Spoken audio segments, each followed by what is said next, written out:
Alors Adeline, vous avez commencé à partir seule en vacances il y a 10 ans, donc vous aviez 36 ans. Qu'est-ce qui vous a Ouais. poussé à ce moment-là?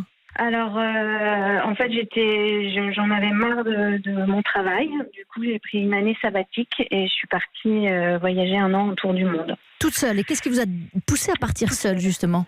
En fait, c'est venu un peu par hasard. J'étais en vacances avec un ami et l'idée de faire un tour du monde est tombée complètement par hasard dans une conversation.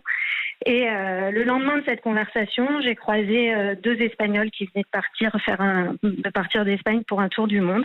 Et c'était un peu comme un signe pour moi. Je me suis dit, pourquoi pas seule, quoi. On peut pas attendre toujours de trouver quelqu'un, d'attendre des autres pour partir. Pousse-toi et vas-y, lance-toi.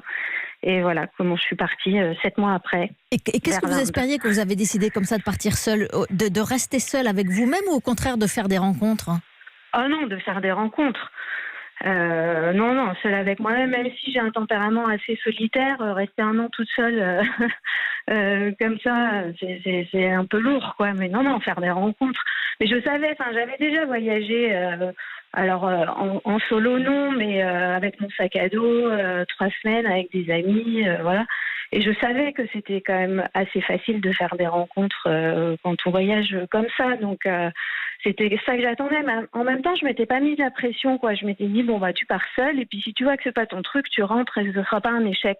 Et justement, comment vous avez préparé votre voyage? C'est minutieusement? Vous saviez exactement où vous alliez jour après jour? Ou au contraire, vous êtes parti le nez au vent? Ah non, je suis partie.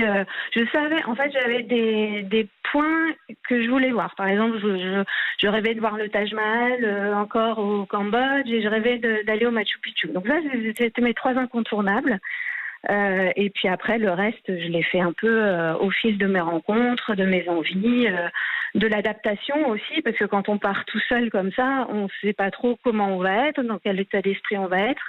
Comment on va gérer les coups de blues ou les coups de très bien. C'est vraiment de l'adaptation au jour le jour.